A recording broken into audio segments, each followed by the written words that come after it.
안녕하세요. 이번 시간에는 우리가 갈등 관리에 대한 부분들을 살펴보도록 하겠습니다. 자, 사람은 누구나 살아가면서 갈등을 경험하게 됩니다. 특히 자원봉사 활동을 하는 가운데도 갈등이 있을 수 있습니다. 그래서 보편적으로 오늘은 갈등에 대한 개념과 갈등의 원인, 그 다음에 갈등의 유형들을 좀 살펴보면서 오늘 어떻게 그 자무센터에서 여러분들이 조정자로 일을 하시게 된다면 어떻게 갈등을 다뤄야 되는지 이런 부분들을 살펴보도록 하겠습니다. 보편적으로 우리가 갈등이 자원봉사센터에서 일을 하실 때 발생하는 유형에는 자원봉사자와 자원봉사 조정자 간의 갈등이 있을 수 있을 것이고, 또 자원봉사자와 클라이언트 간의 갈등이 있을 수 있습니다. 그리고 자원봉사자와 자원봉사자 간의 갈등이 있을 수 있는데요. 그렇다면 갈등이라는 것은 무엇일까요? 자, 갈등은 두 사람 이상의 사이에서 어떤 목적과 방법, 또 가치와 욕구가 서로 대립된 혹은 반대인 것처럼 보이는 상황으로 어떤 경쟁과 권위에 따른 다양한 민감성 또는 아이디어, 욕망, 필요사항 등의 무엇으로요? 불일치, 서로가 가치관의 충돌이 생기거나 욕구가 충돌이 생기거나 어떤 대립된 그런 상황들, 또 뭐 경쟁과 권위와 시기와 자존심과 이런 민감한 다양한 사람과 사람 사이에서는 어떤 민감한 오묘한 것들이 기류가 있습니다. 이러한 것의 불일치에서 비롯된 어떤 상호작용의 과정이다라고 할 수가 있습니다.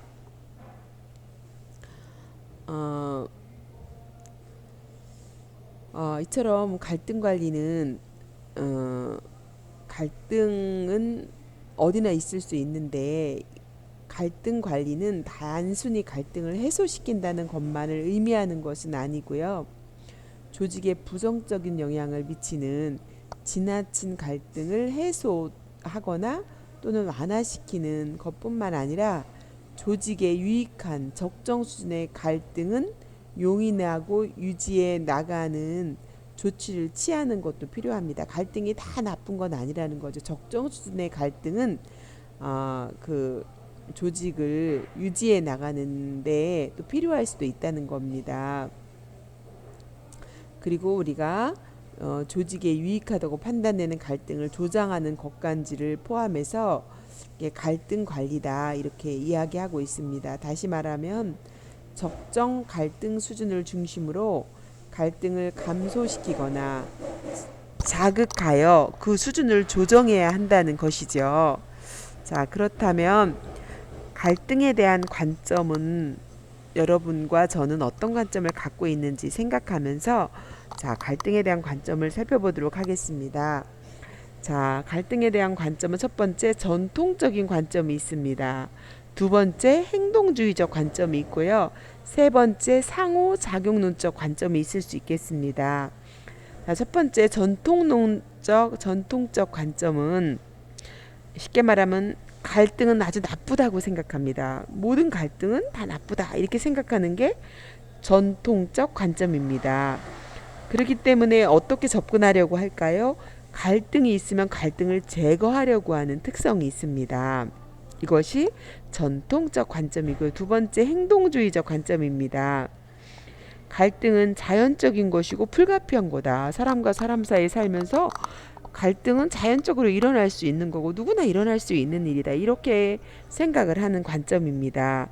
그러다 보니까 어떤 갈등이 있을 때 그 갈등을 수용하는 그런 특성이 있겠죠. 그럴 수 있어. 갈등이 있을 수 있어. 이렇게 생각하는 거죠. 그 다음에 세 번째는 상호작용론적 관점인데요. 갈등은 긍정적인 것이고 필요한 거다. 조직이 발전하기 위해서 꼭 부정적인 것만은 아니다. 갈등은 사람과 사이에서 어떤 사이와 불일치적으로 일어날 수 있는 거고 긍정적인 요소라고 볼 수 있다. 그리고 갈등은 꼭 필요하다 이렇게 보는 거죠.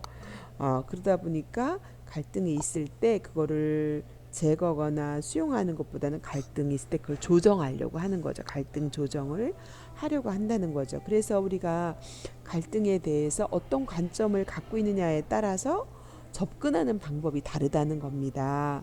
그래서 여러분들은 갈등이 있을 때 전통적 관점을 가지고 접근하시는지, 행동주의적 관점을 갖고 계신지, 상호작용론적 관점을 갖고 계신지, 그래서 이 갈등에 어떤 관점을 갖고 있느냐에 따라서 접근 방법을 달리할 수 있기 때문에 여러분들이 가지고 계신 관점을 체크해 보시고 또 그 생각을 또 변화시키고 확장시키는 것이 필요하다고 생각이 되어집니다.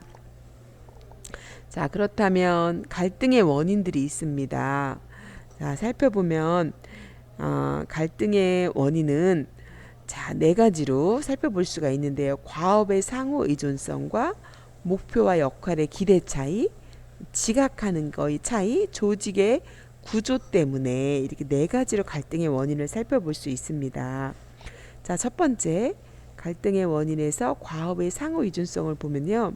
자, 자원봉사자와 자원봉사 조정자는 과업이 다릅니다. 이들은 조직의 한정된 자원의 범위 안에서 활동을 해야 한다는 조직의 본질적인 면으로부터 상호 의존적인 특성을 갖게 됩니다.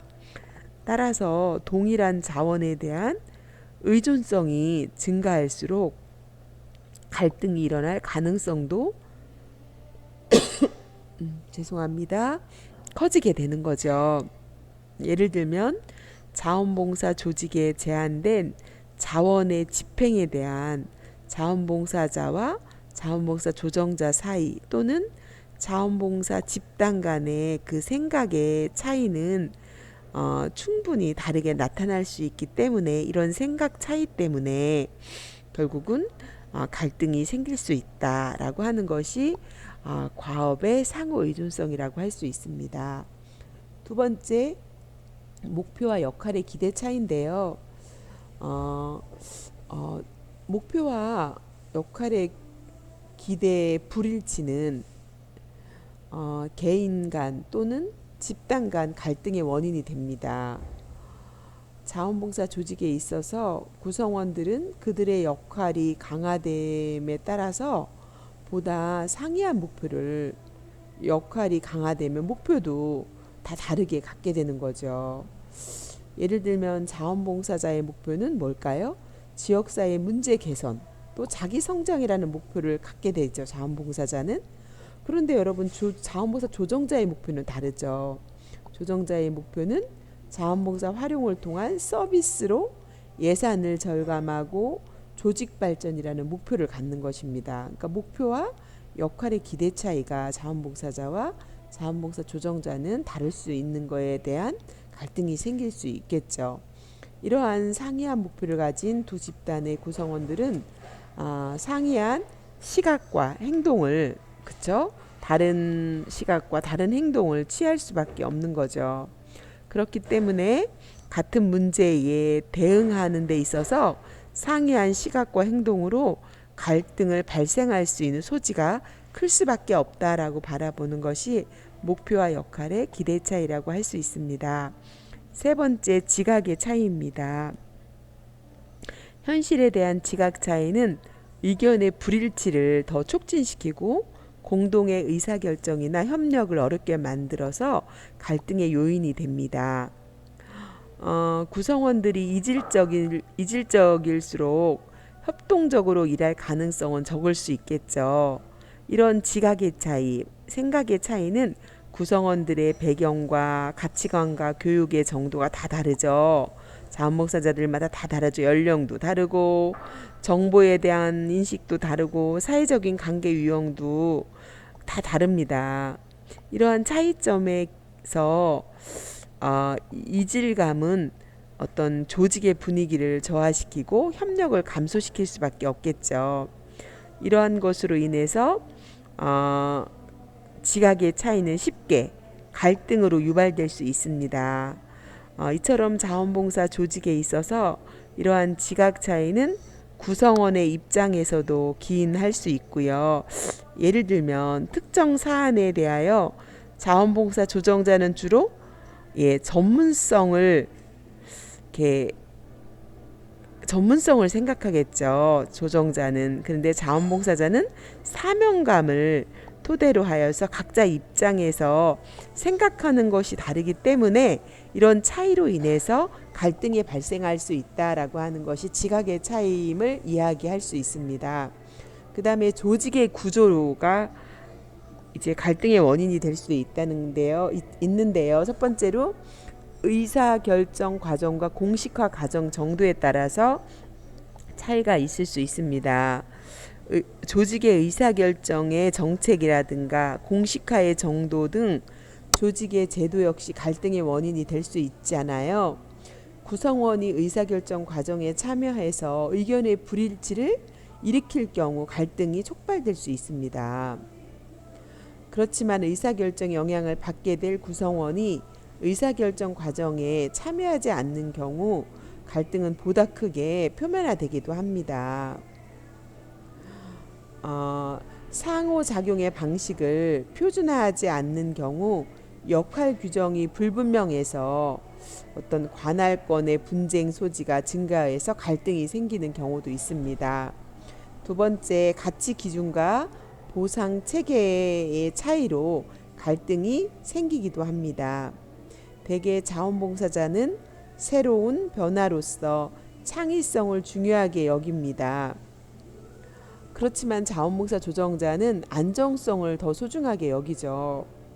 이런 가치 기준이 차이가 있습니다. 창의성의 경향은 현재의 방법을 부적절하게 여기고요. 안정성의 경향은 현재의 방법을 적절한 것으로 판단하기 때문에 각기 다른 기준으로 과업에 임함으로써 갈등은 촉발하게 됩니다. 한편 자원봉사 조직에 있어서 이러한 상이한 보상 체계는 특히 이제 갈등의 원인이 되기도 합니다. 다시 말하면 자원봉사자와 자원봉사 관리자를 평가함에 있어서 각기 다른 기준을 적용하고 보상 체계가 다른 경우에 갈등이 야기된다고 할 수가 있겠습니다. 자, 그렇다면 갈등의 유형을 보도록 하겠습니다. 자, 갈등의 유형은 자원봉사자와 자원봉사 조정자 간의 갈등이 있을 수 있겠죠. 아까도 말씀드린 것처럼 자원봉사자는 자원봉사 조정자의 전문성과 경험을 존중하고 그들의 조정과 도움을 받아야 됩니다. 자원봉사 조정자 역시 자원봉사자의 의견을 존중하고 지원하기 위해서 노력을 해야 되는데요. 그렇지만 활동 과정에서 자원봉사자와 자원봉사 조정자 간의 갈등은 일어나게 마련입니다.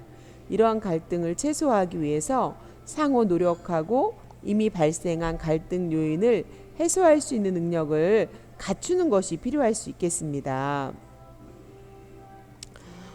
자원봉사 조정자와의 갈등을 최소화하기 위해서는 자원봉사 조정자에 대해서 자원봉사 조정자가 느낄 수 있는 거부감의 원인을 자원봉사자가 알아두는 것이 필요한데요. 첫 번째로 경험이 많은 우수한 자원봉사자들의 활동에서 자원봉사 조정자는 지위에 대한 불안감을 느낄 수 있습니다. 마치 자원봉사자에게서 도전을 받는 듯한 어떤 피해의식을 가질 수 있는 거죠. 그럴 수 있겠죠. 자원봉사자가 더 능력이 있다. 막 이러면 또 불안감을 느낄 수 있고 피해의식도 느낄 수 있겠죠. 그래서 자원봉사자는 자원봉사 조정자를 신뢰하고 활동에 대한 결과를 알리는 등 경쟁자가 아닌 협력자로서 인식이 필요하겠습니다. 두 번째, 대부분의 자원봉사자는 자원봉사 조정자보다 충분한 교육을 받을 기회가 부족하죠. 그래서 전문성이 낮을 수 있습니다. 이에 자원봉사자의 직무 수행을 신뢰하지 못하고 권한위임을 기피하게 되고 자원봉사자의 불만족으로 이어져 갈등이 발생할 수 있습니다. 그렇기 때문에 자원봉사자도 전문성을 갖추기 위해서 노력하고 교육도 많이 참석하면 갈등이 줄어들 수 있겠죠. 세 번째는 아직도 자원봉사자들은 예산 절감을 위한 단순한 노동력 제공자로서 인식하는 자원봉사 조정자의 역할 인식 부족에서 갈등이 발생할 수도 있겠습니다. 그래서 이렇게 예산 절감을 위한 단순한 노동력 제공이라는 그런 인식을 혹시 조정자가 갖는다면 이렇게 안 되겠죠. 이게 아니라 동료로서 수평적인 협력 관계인 거죠. 상하 관계가 아니라 보조자가 아니라 수평적인 협력 관계로 인식하고 인식하는 조정자의 인식이 필요하겠습니다. 네 번째는 과거의 나쁜 경험에 의해서 자원봉사자에 대한 불신감이 생길 수도 있습니다. 자원봉사자라는 지위나 역할에 너무 몰입한 나머지 대인관계에서 문제를 보이는 자원봉사자가 있을 수도 있지만 대부분 자원봉사자들은 성실하게 활동하고 참여하고 있기 때문에 문제 발생이 일어날 가능성은 사실 적은데 과거에 부정적인 것으로 편견을 갖는다면 갈등이 생길 수가 있겠죠. 다섯 번째는 자원봉사자의 역할이 확대되면서 자원봉사 조정자는 직접적인 서비스 제공보다는 행정적 관리 역할이 그쵸 행정 처리할 게 얼마나 많겠어요. 이런 비중이 높아지면서 어떤 보람과 성취를 느껴야 되는데 상대적으로 나는 뭐 하는 사람이지? 이렇게 자기 자신을 작게 느낄 수가 있을 겁니다. 그래서 자신에 대한 역할 상실을 느껴서 소진을 가져올 수 있습니다. 예를 들면 아동복지시설의 아동들이 자원봉사자에 대한 친밀감이 조정자보다 훨씬 높은 거예요. 자원봉사자들이 왔을 때는 그렇게 좋아하고 막 친밀감을 느끼는데 조정자는 행정가로밖에 안 보는 거죠. 이럴 때 조정자가 소진이 되고 자신은 행정가밖에 아닌가라는 그런 그 심리적 어려움 또는 불편함 이런 것도 느낄 수 있을 것 같습니다. 그래서 이런 여러 가지 요인들로 인해서 자원봉사자와 자원봉사 조정자 간의 갈등이 발생할 수 있다라고 하는 것을 살펴봤고요. 두 번째 2차 시에서는 두 번째부터 살펴보도록 하겠습니다. 1차 시는 여기까지 하도록 하겠습니다. 수고 많으셨습니다.